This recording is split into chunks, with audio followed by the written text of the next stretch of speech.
Welcome to the Non-Essential Podcast. I'm Steve Gibson. I'm Ben Matlock.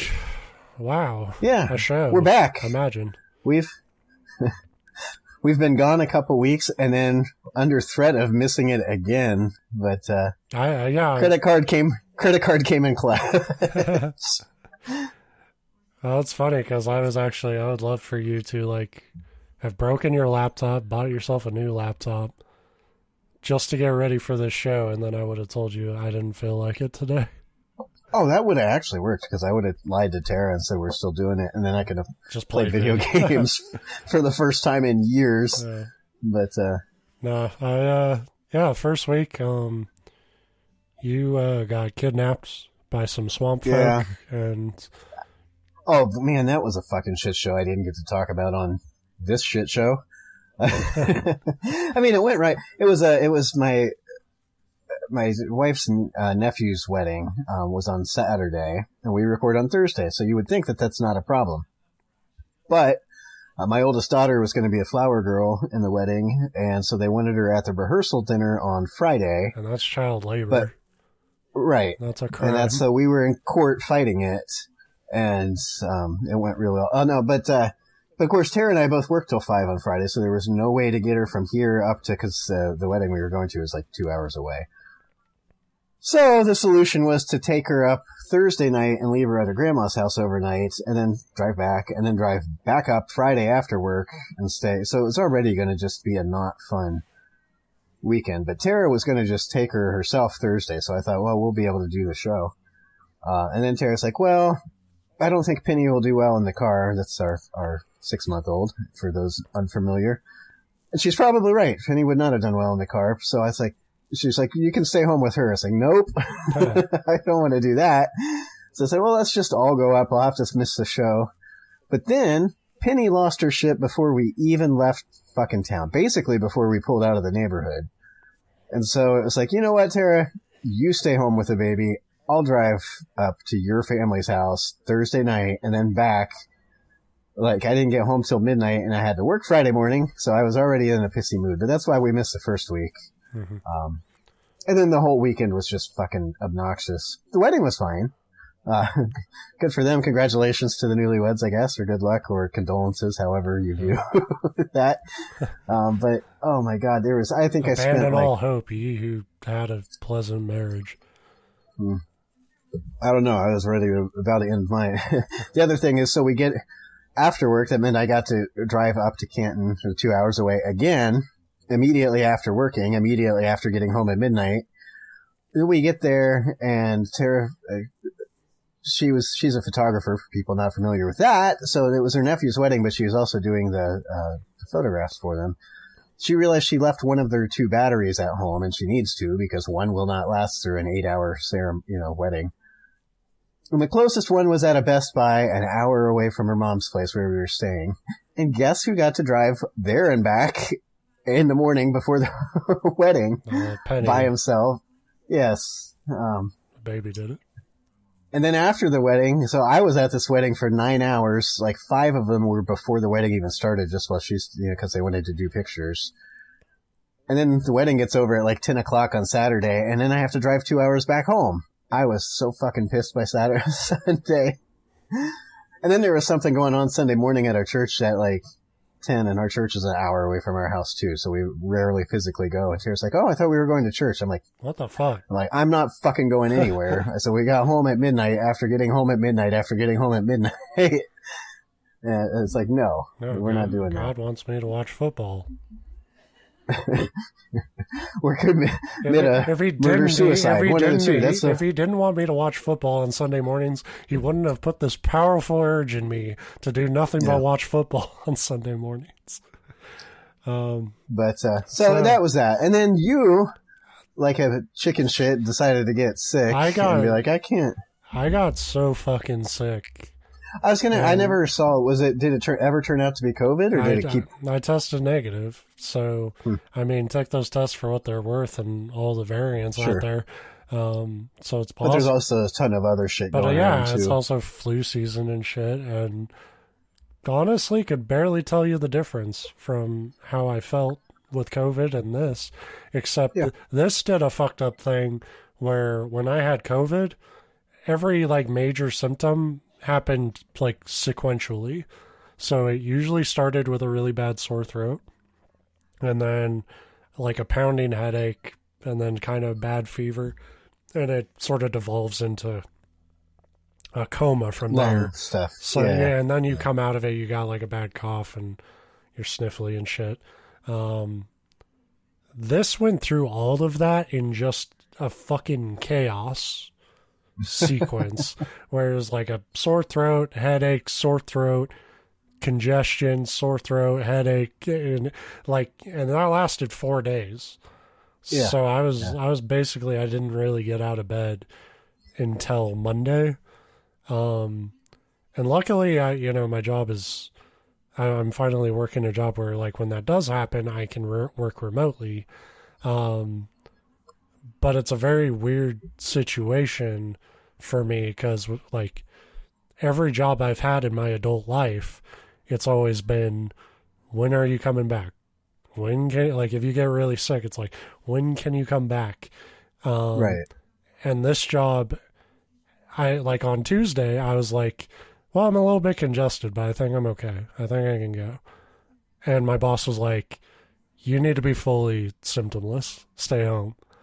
And she was like, really supportive about it, but it was like, either they really care about their employees or they don't like you. Yeah, and I know it's not that. Like I know it sucks because people have to cover your work, but like everybody was like, no, take all the time you need, take another sick day if you need to, and it was like, it's so weird having a job like that, like because I'm just, like I said, I'm used to one from myself, that mentality of like, fucking push through it, that I had for the first 27 28 years of my life,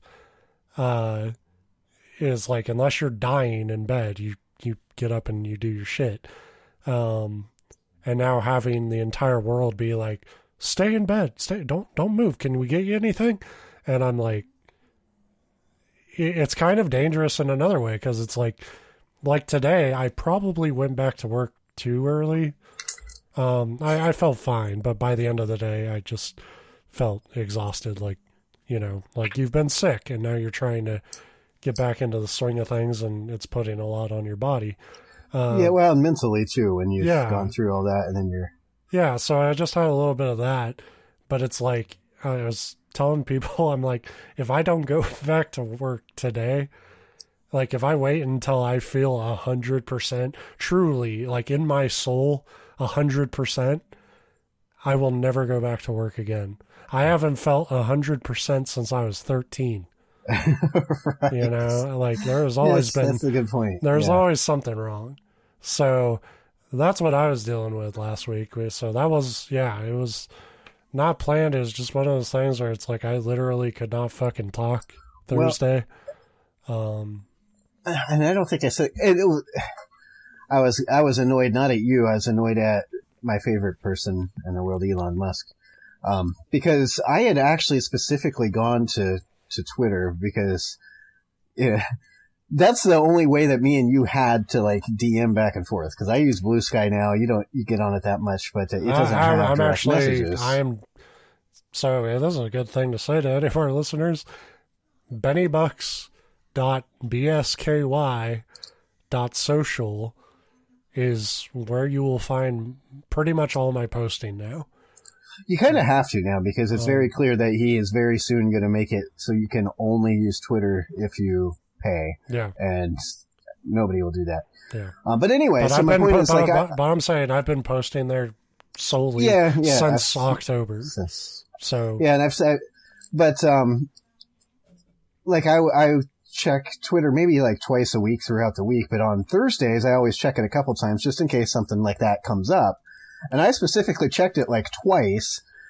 And then I was sitting there and I was actually getting on to say something because my oldest daughter was sick Thursday too. Like it's been so fucking terrible at work, like stressful and whatever. And I was finally leaving work Thursday. It was a horrible day. And as I'm gathering my stuff, I get text or a phone call, I can't remember, from Tara, because she's working at the daycare now. And she said, Lincoln's sick. She's got a fever and she just threw up in a parking lot. I need to make sure you come straight home because I'm going to need help. And it's like, son of a bitch. Like, A, you feel bad because anytime the kid's sick and because there's nothing you can do about it, really. You can.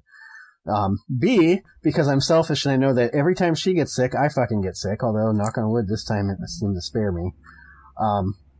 But I wouldn't have been able to record last week either because Tara was taking care of the baby, and I couldn't just like leave a sick 4-year-old to puke all over the living room by yourself. Never puke on the mic. It won't be. So I was actually just checking to say something to you about. I was at the very least I was going to be late, and then I saw that you were sick, and it's like, yeah, I'm not mad about that because this was going to be difficult for me too. Yeah.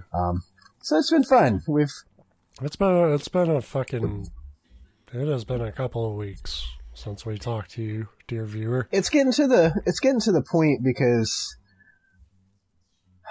having kids, nobody warned me how fucking busy fall just gets in and of itself because everybody wants to do fucking everything in fall. Plus school like kind of kicks in. Even though my kids are not school age yet, it still affects that.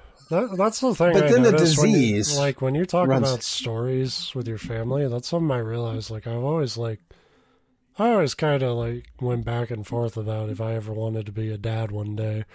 And man, I realized like just how little I want to do anything and how much like having a family means you have to do everything. Yeah. I mean, I love my family. I love my kids. They're a blast. Especially the older one. The younger one just screams poops. She's kind of annoying. She's kind of like you. Yeah. She'll hopefully grow into being fun or else I'll give her away. I don't know. Yeah, you trade her out for a new Can you leave kids at the fire department when they're like 6? Like I tried her out for a couple of years. I don't want her. So it's that, but very much like you don't want kids. If you want to be a decent parent anyway, and not one of those like absentee shitty ones, you basically don't get to fucking pick what you're doing ever again. At least until like the kids move out of their house. Unless you're my dad. Yeah, well, right. Like, apparently, you do everything you want to do. Yeah. There are a lot of parents that parent that way. So yeah, the next person I meet is like, I love fall. I might just punch them right in the throat, like without warning, because fall fucking sucks. Here's the other thing, and I don't know about out there. The stereotypical fall, what you picture, yeah, it's fantastic. What we get in Ohio, we went from a week straight where it was 88 fucking degrees in the beginning, like the first week of October. Now, this morning it was like 31 degrees, and it's been in the like low 50s as a high, and it's rained like 10 out of the last 13 days. Mm-hmm. There is no fucking like crisp but nice fall weather here. I think we got 2 days of it, and that's it. So that's the problem. Everybody buys into the picturesque, like what you think of for fall, but we don't fucking get that. Like, well, that's the thing. It's like where I'm at, you do get it, and so it's like the day starts at like in the 30s, 40s, but then like goes into like the 60s throughout the day. Unfortunately, I've been sick the whole fucking time. It's a good time, right? It's going to be fucking snowing. So. Yeah, that's the problem is viruses also love the fall weather, so they come a-traveling when... They love any weather. That's like... That COVID myth got busted in the first fucking year. And people are like, oh, when the weather changes, it's like, it fucking got worse. It somehow keeps getting worse. I mean, one of the things that's, I think, is... more of a causation and correlation is fucking schools, but they refuse to do anything about it. And I'm not saying don't go to schools, but it's like, oh yeah, if you just install some like filtration and air circulation in here, that would knock this down like 90%. It's like, that costs money. We're not doing that. I'm saying don't go to schools. Well, yeah, that would too. I'm saying shut it down. How many kids go to school and how many of them are smart? That's a very good point. It's a failed institution. We are surrounded by idiots, and they've all been forced to go to school, at least to some degree. So that's a good point. Like, I'm sorry. I respect teachers. A lot of them do their best. I'm saying they go home to idiot parents, and that's where the learning is done. Well, and maybe the problem is because I didn't learn shit I hated school as a kid. I've learned like I was just joking today because we've talked about it, but last like couple of years, I'm like, you know what? All these like famous authors that people always talk about that are like classics, like maybe I should read some of them. And I'm reading them. I'm like, holy shit, they're good. It's like, well, duh, Steve. That's why they're famous authors. But as a kid in high school, I could have read these same books and I would have fucking hated them. Because you're not ready to learn. You're a kid. You want to fucking play and fuck. I would have been all for like the shit I read in adulthood. Because that was what I was reading on my own. Some of it. I think Fear and Loathing in Las Vegas should be a mandatory like 3rd grade read. That one would open my eyes a bit. I missed out on so many good years when I was in good enough health to go on drug binges. Yeah. Third grade's right when you should be introducing your kid to adrenochrome. Right. Because now I read it in my late 30s, maybe 40. I can't remember if I read it last year or the year before. I'm too old. If I tried that shit now, just thinking about trying to procure those kind of drugs, I would have a aneurysm. That's too much work. But in my teens, I would have been like, hell yeah, that's just a Tuesday night. Yeah. I don't know what we're talking about. I don't know. Me either. I don't even remember what this show's about. That's a good good segue. It's a show about nothing. Yeah, I need a bass guitar so I can do that. I love a bass guitar. I've become like that fucking cliche old dude burnout who's like, now I'm starting to appreciate bass riffs and like becoming. I'll tell you, as somebody that plays a mean guitar, you know how I'm middling. I can play guitar. I'm just not, I'm not putting on a concert. But music, like, you can play a decent rock song with just guitar and it sounds okay. The bass, like, and I'm not a bass connoisseur and I don't really want to learn bass, but it makes a huge fucking difference. Well, it's like when you do notice the bass on a song, it's always incredible. Yeah. And it's like, but when it's one of those things, though, even when you don't notice it, if you take it away, all of a sudden you're like, oh. Yeah, the songs lose like a lot of depth, and that's usually what the bass is there to do. But there are exceptions where the bass becomes a lot more prominent. Mm-hmm. So like Barbarism Begins at Home by the Smiths. Probably the best bass riff ever. To the point where Morrissey made him like play it for 10 minutes while he yodeled during live shows and shit. It's funny because like the drummer and the bass player was like telling stories of like, yeah, we're trying to keep playing our part, but it's the most physically demanding part of the song. I know. I was going to say, I can't imagine. And Morrissey and fucking Johnny Marr are just sitting there doing the twist, but they won't let us stop playing. I see. That's the thing with bassists are always like kind of the butt of the jokes for bands, but that seems really fucking hard to me. I am so bad at finger picking, if you know anything about playing either instrument, where instead of using a pick and strumming like you can do with guitar, where you just pluck strings with your individual fingers. Yeah, I think that bassist, at least for that riff, he does use a pick. A pick. Yeah, you can't. But still, like those, they tend to be, I don't know if that riff's fast or not. They tend to have some tempo, but they also, I can't, although even on a guitar, like say I can't imagine playing the same, like, riff for 10 minutes because, like, my brain would start to wander and you'd, like, just start dropping, like, measures and stuff. I don't know. Yeah. I'm using musical terms wrong because I am not a musician. Whatever. Anyway, this is not a music podcast. I dick around with instruments. I don't understand them, and I never claim to. Right. Yeah, this show we tell each other stories, I guess, but yeah. And you'd think with like 3 weeks to prepare that we'd at the very least I'd come with like a strong one. I don't have one. I don't have shit. The last week, though, the other thing that I did is it kind of saved me from doing almost a repeat, not a repeat of the story, but a repeat mistake that I know I made once before, where I was going to do a creepypasta, and I was like, oh, I like this one. And I get to the end, like, I actually had copied and pasted it into my notes, and then I'm like, okay, now to look at the author. And it's like, fuck, now the name just, yeah. I was like, oh, now who wrote this one? Oh, Ambrose Bierce. Yeah. And it's like, yeah, I fucking did that once before, where I was like, oh, creepypasta. No, it's extremely famous, like, classic author. I brought his shit to the show. Yeah, but you did it on purpose. I just thought it was a random, because in fairness, a lot of his stories, if you pick them out of thin air, they read like a creepypasta.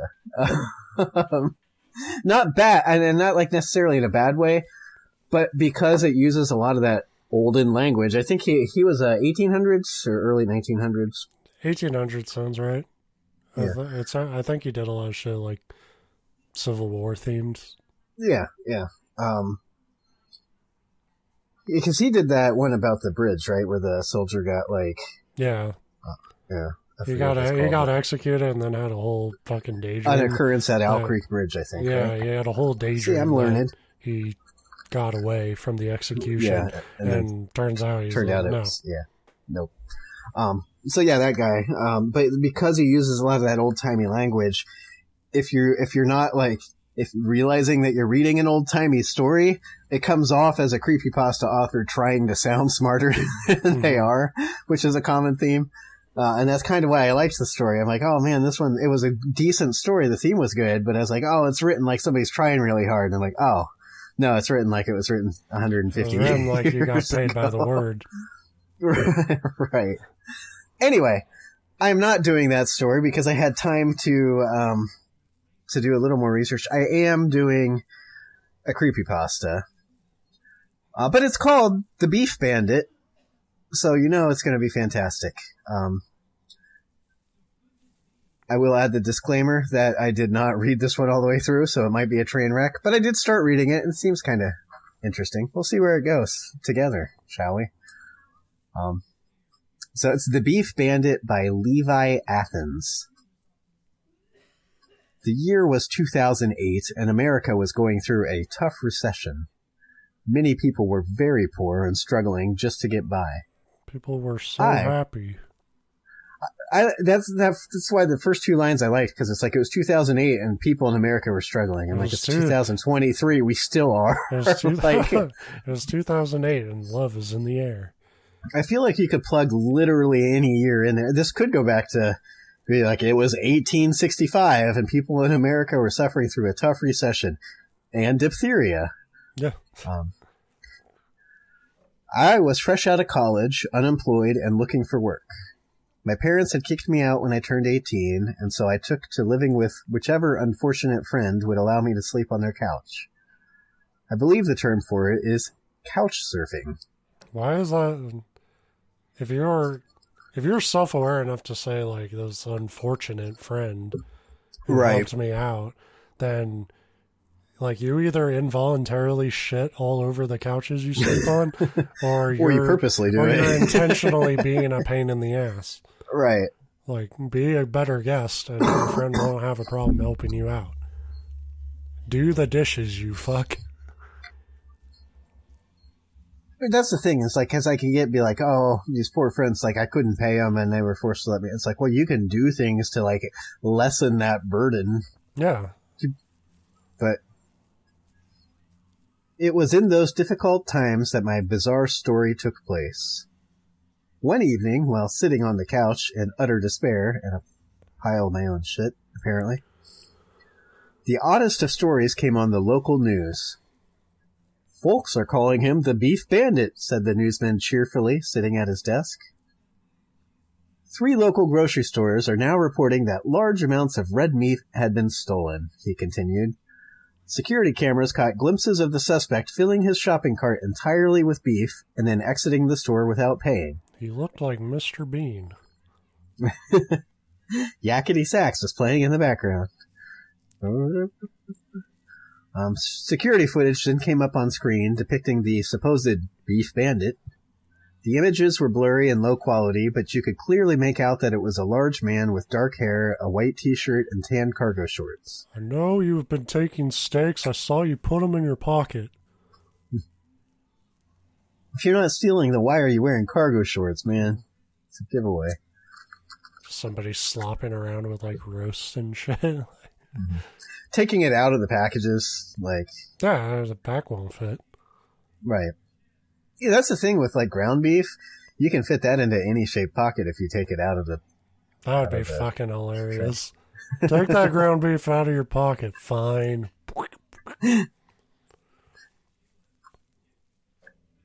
He stood in the frozen meat section, filling his grocery buggy with slabs of steak. The videos were taken from separate locations on different days, but the man was still wearing the same clothes. The last image showed him walking out of the store with a cart full of meat. So just who is the Beef Bandit? Asked the newsman. A homeless person? Or perhaps simply a man trying to feed his family in this turbulent economic time? Something about the news story really got to me. The label Beef Bandit was a bit silly and sensationalistic, but to be expected from local news. Actually, I think it would be Beefageddon, because I think we're still on that craze. It was like they were trying to turn it into a joke. I've always had an eye out for... It wasn't funny to me.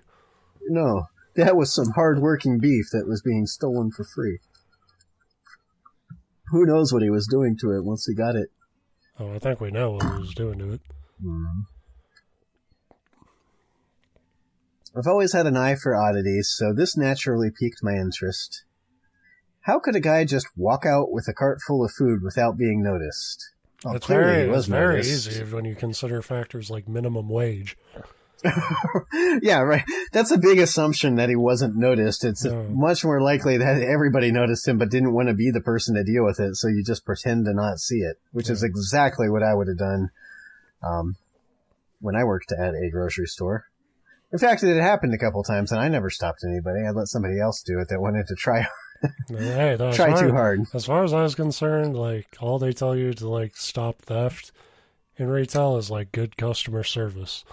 Turns out that doesn't work when the person you're talking to isn't a customer. So after that point, it's like, hey, you hired a security guy for a reason. Yeah, exactly. And I've told stories of when I worked at Kroger back in the 90s, our security guard got, like, beaten up 3 separate times. And it's like, maybe you should just let him go. Like, one time was, like, almost life-threatening. But anyway. And none of the 3 times did he successfully stop the person. So, I don't know. A few days later, while looking through the newspaper for work, I spotted a headline. Beef Bandit strikes again. A smile went across my face. I'm not sure why, but I found myself rooting for the guy. Because most of us are rooting for the guy. Like, I don't know that many of us are rooting for the grocery store in this situation. He wasn't hurting anyone, just trying to get by like the rest of us. I hoped they'd never catch the Beef Bandit.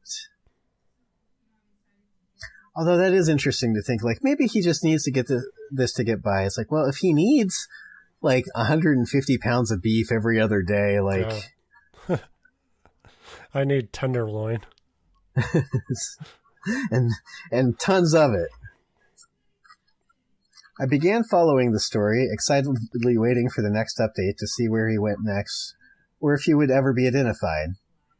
And I think I'm starting to figure out why he says it's unfortunate, friends, because they come home from working their jobs to pay the rent at the place he's living at, and he just keeps talking about this fucking Beef Bandit. Yeah, it's like, dude, go still meat yourself, man. Like, right. Living on my friends' couches made me feel like a freeloader sometimes, because you were. So I tried my best to do chores around the house. Oh, there you go. Make myself useful. Alrighty. I was terrified of getting kicked out again or burning all my bridges with those I've built up a friendship with since college. The first friend, this seems like an awful, like, abrupt transition from I like the Beef Bandit. Go get him, meat thief, go. So I was mooching.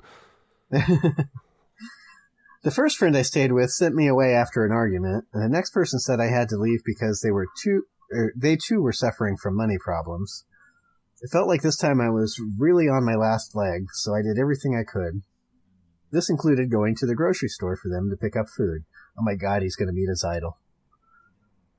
While at the store in the frozen food section, I saw a familiar character approaching the aisle that I was standing in. A large man in a dingy white shirt was pushing an empty shopping cart towards me. That's when I came face to face with the man himself, the Beef Bandit. God, I am such a fan. I am sorry. Can I get your picture? By the way, do you have a couch I can stay? Yeah. I'd really love to learn from you. I was the only other person in the frozen food aisle. He paid me no mind, as if he didn't even see me. His expression was blank and defeated, and his eyes were almost dull and empty. Because all he's been eating is beef. Like, meat is great and all, but that's a tough diet. Yeah. Yeah. He's got scurvy setting in. He went straight to work, piling stacks of red meat into his shopping buggy. I tried not to stare. I couldn't believe it was actually him. Seeing him right there, he's going to ask for an autograph. I can't believe you're here doing what you do. You know, this is your chance. You could be the guy that catches the Beef Bandit. Oh, so this will turn into like the man who shot Jesse James. Yeah, exactly. Like you're not good enough to be Jesse James, but you could fuck him over. He's shooting him in the back when he's not looking. Yeah, shoot the meat thief in the back. You know, we had a cop here, veer way off course, a couple towns over. This was years ago. I don't know how many because fucking time. You hit a certain age, and I don't know. Some people are good about it. Me, it's just like it happened in the past. Mm-hmm. But somebody was shoplifting meat as steaks, but it wasn't a shopping cart full of them. They had taken like a couple packs of them and stuffed them in their shirt. And we were leaving the store when he yelled at them to stop. They ran for it, and he shot them in the back. And they're like, "Oh, he's been placed on administrative leave." It's like, that's a murder, dude. It very much is. Oh, yeah. Turns out it wasn't the first time he shot a shoplifter. Also turns out he did not lose his job because this is America. People, like dickheads like that have this like fucking old West idea of justice, but it's like, you know, the best part is most of them, well, aside from the murder, which is illegal, he's doing illegal things too, but when they do it, it's justified. When somebody else does it. And I mean, like, I think there is debate in some situations that, like, yes, if you're committing a crime, you are putting yourself in a potential life or death situation, and you're responsible for that.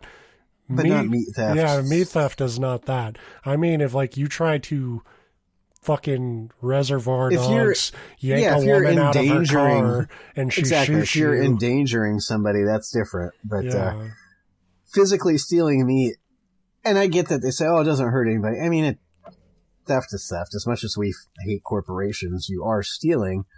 But that's not even enough. I'm not even saying don't do it. If the store wouldn't even press charges about it, why the fuck would you kill them?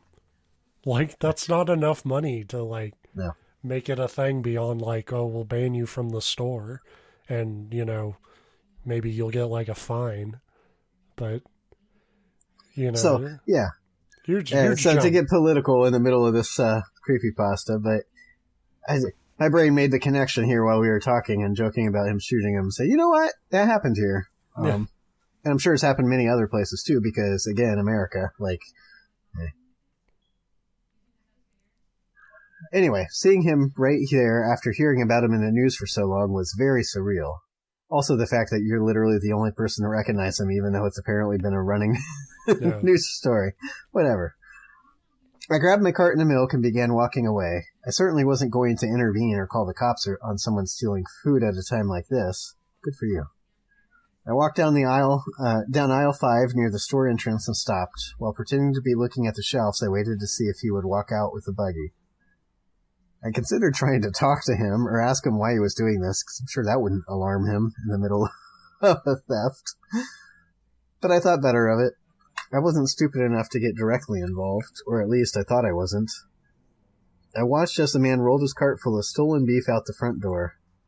To my surprise, nobody reacted in the slightest. That's when I made the big mistake and let the curiosity get the better of me. I decided to follow him and see what he'd do next. I quickly went to the store checkout, paid for my items, and exited the parking lot. While trying not to look suspicious, I scanned the parking lot for any sign of the man, and that's when I spotted him, loading the shopping cart into an old beat-up station wagon. He narrowly fit the entire cart into the back of his... Oh, that's fucking it. You can steal meat all you want, but to take their shopping cart? That's... I mean, if you know anything about shopping carts, the wheels lock up, so... Like, you can do that, but it's not worth it. I don't know. Around here, they don't. People steal them all the time. I find them in basically every alleyway back where I work. I have read that they have, like, they're starting to have proximity things on them. Yeah, that's what I mean, is like the wheels. Yeah. Around here, they don't do that too much. Difference. Yeah. They're starting to, but anyway. Spotted him loading it into his wagon. He narrowly fit the cart in the back, slammed the door. He walked around to the driver's seat and got in. There was no one else with him. If he was a family man, they must have been at home. Good job, Sherlock. It could have ended there. I had confirmed that he was taking the food, and from the looks of his car, he seemed quite poor. I didn't really need any further explanation. Yet as he pulled out of his parking spot, I couldn't help but get in my car and follow him from a distance. Who's weirder? Definitely the protagonist. Like the man like obsessed with stealing meat, or the man obsessed with the man stealing meat? Yeah, the second one by far. Like noticing it, and I think if it was in this, as long as they weren't violent crimes, which just clearly wasn't, it would be kind of neat to be like, hey, that's a famous guy. Yeah. I would not follow them, or even think about following them, or even think about talking to them. It'd just be like, oh, I know who that is. Okay. I might watch them while they're in the store just to see if they get tackled, because that would be interesting.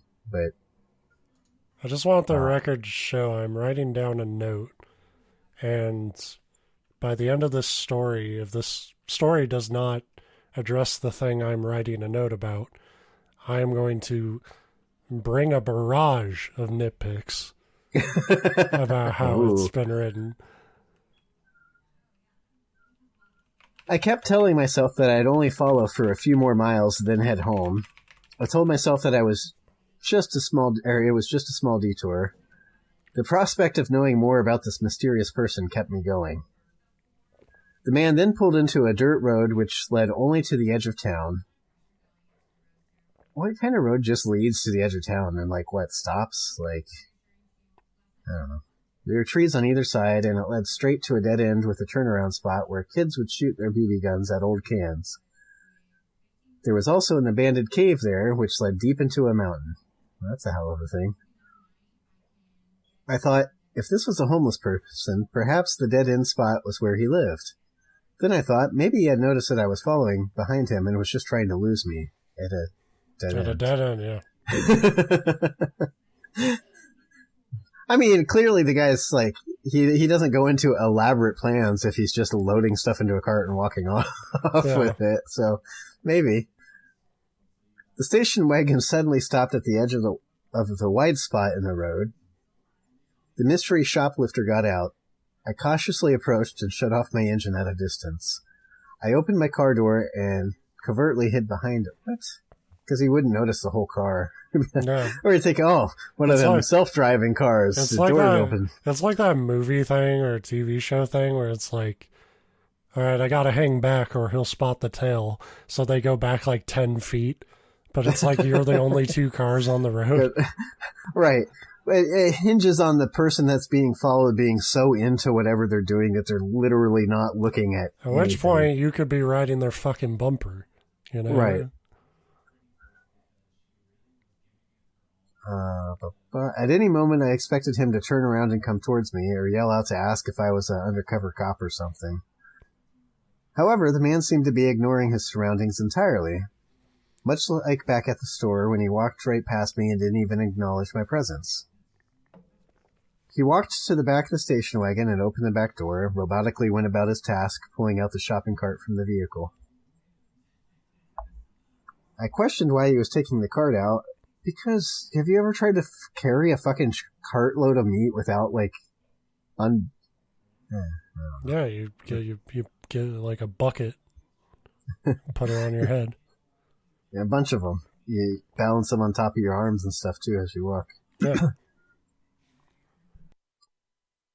Questioned why he was taking the cart out and what he was going to do with all the meat. There was no one else in sight. There was no grill, no stove, and no fire. I wondered how he even intended to cook the stolen food. Then came the moment of truth. My eyes widened as I saw the man slowly wheeling the food into the nearby cave, which probably should have been your first guess. I watched the bandit disappear into the darkened cave entrance. The next thing I heard was a horrifyingly loud screech, followed by a sharp clawing and the sound of scraping rock. It appeared as if the entire mountain was trembling. The whole cave was shaking as if something within was rattling the stone shell. I heard the gnashing of teeth, like the sound of a very large animal eating. What followed was another loud, ear-piercing scream that echoed out of the cave and throughout the rural surroundings. In shock, I watched the man wheel out an empty shopping cart. Mystery Man stopped just outside of the cave and looked back, deep into the darkness. I felt the ground begin to shake violently like an earthquake. It grew louder and louder as the movement became more intense. Finally, I saw the creature emerge from the cave. It was a teenage boy. Oh. It was huge, about twice the size of my vehicle. Shadows draped across it from the cave overhang. I was looking from a distance, but I could see that the beast looked starved and sickly. Its skin was the same shade as the rocks, perfectly suited to its environment. Its eyes were sunken and bruised a dark purple. Its body was thin and elongated. Jutting out of its immense jaws were rows of teeth like razors. It was terrifying, gruesome, and pitiful. Despite its size, it gave off a feeling of helplessness. Dripping from its massive teeth were the bloody remains of the red meat. The man approached the giant and began moving his hand along its smooth skin. The beast closed his eyes and began humming a sad and eerie tune as the man looked at it blankly with the same cold demeanor. The giant then receded back into the darkness, shaking the cave walls as it returned to its slumber in the shadows and faded from sight. I jumped back into my vehicle. I knew I had to get out of there, but I was facing a dead end. I'd have to drive right past the man in order to turn around. I probably could drive off the road, It was a one-lane dirt road, so if I stayed, he'd run right into me as he made his way out. I sat there for a moment, trembling, with my head in my hands. Jeez.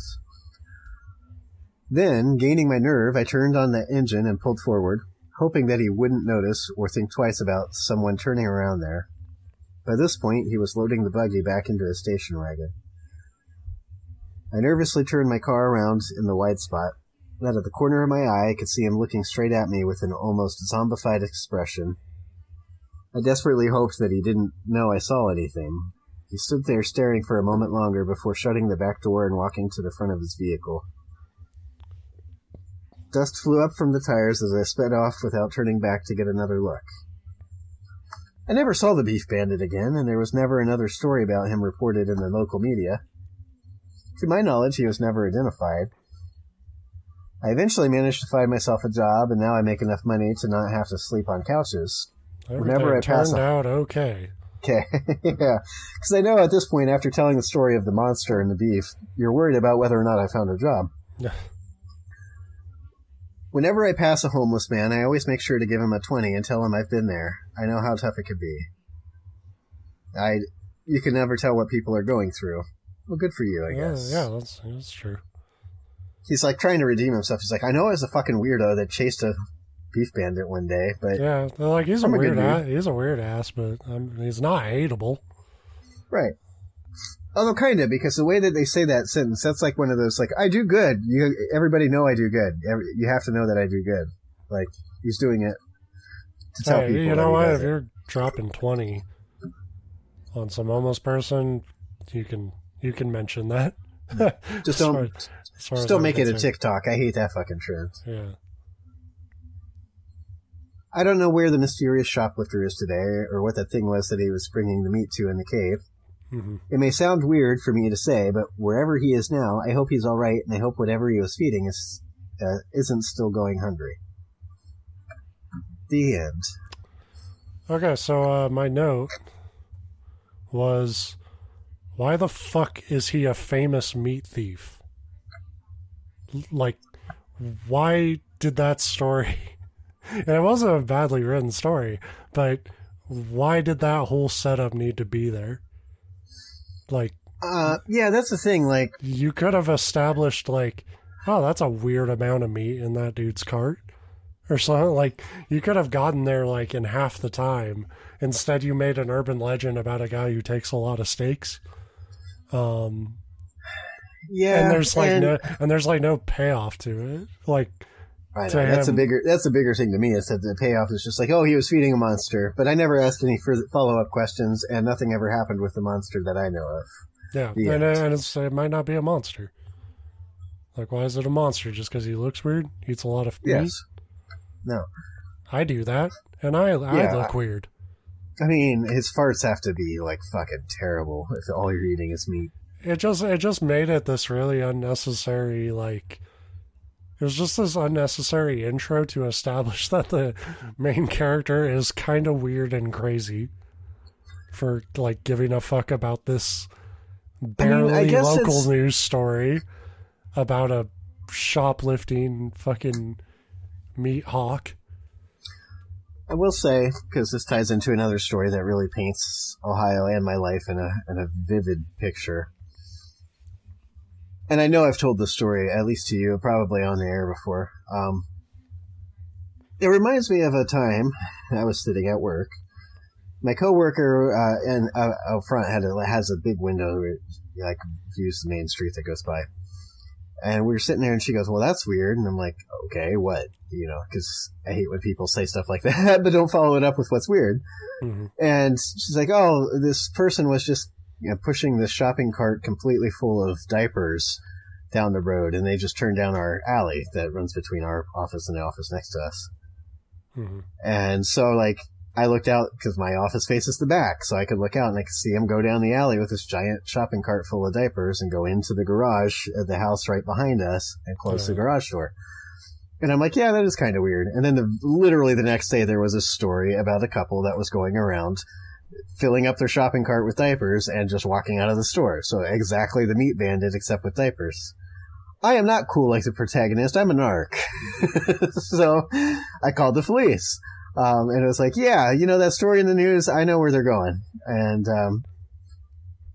they seemed extremely interested, like way more interested than I thought they'd be about diaper thefts. Then I didn't hear anything for weeks. And then like 2 or 3 weeks after we had called, the SWAT team rolls up on that house, and out pops like the FBI and ATF and the local police, or the SWAT team. If I were you, that would terrify me. Because then that means, like, oh shit, I just, like, interrupted Pablo Escobar. That's all I can figure, because it never really hit the news. And if they were just, like, stealing diapers and reselling them on, like, Facebook Marketplace or something, ATF and FBI would not get involved. My guess is they were stealing them, probably reselling the diapers, but also using the diaper boxes to ship drugs. Is the only thing I could think was going on there. Using the babies to ship drugs. Yeah. So, like, the Meat Bandit thing made me kind of laugh because it reminds me of the diaper bandits, which, funny enough, was not the only time the SWAT team rolled up at that location, but they weren't the same people each time. No. So, some houses just have a pull to them. Yeah, well, the accountant next door to us ended up buying those properties, and is much more discerning about who he rents to. But yeah, so this story reminded me a little bit of that, which is one of the things I liked about it. Like I said, I didn't read the ending. I don't think it has a particularly good payoff. No, the story's just, it didn't... Well, and to be fair, not every creepypasta has to have an amazing payoff, but it needs to match the effort and length you put in the story, as you said. Like, if you're going to put that much backstory into it, there's got to be a reason, and there just wasn't. Yeah, it doesn't really explain why he needed to steal it. It didn't flesh out the monster, which I'm not saying you have to tell me everything about the monster, but the monster needs to do something if you're going to have one. And then it's like, and you know what? Maybe that's kind of what I appreciate about this story the most is you get there and essentially the guy does all this shit, and then it's like on his way out, he's like, "Oh, pardon me," and then that's it. Oh, excuse me, sir. You know me, just feeding my fucking cave troll. Yeah, and that's what I'm trying to, like, discern, is if this guy, the Beef Bandit himself, is supposed to be, like, maybe under some kind of spell, or I've heard, like, urban legends are just myths and lore about creatures that have, like, almost like a drone person, but it's, like, actually part of them, you know, like, you send this, like, basically human shell out in the world to, you know, whatever, but you're controlling it. I didn't really get that from this other than that, like, he's completely non-responsive to the world around him. Like, it feels like that was supposed to mean something. All I learned from that is it's probably really easy to steal meat. Yeah. Or feeding this monster is a minimum wage job. That's why the guy had such a zombie-like countenance about him. Is just like, this job sucks. Yeah. But yeah, it seemed like a necessary explanation, and it made it less plausible. Not that the story has to be like realistic or plausible, but it just like it was one of those things where like we say it every time we do these stories. Creepypastas they don't have to be, you know, top tier fiction.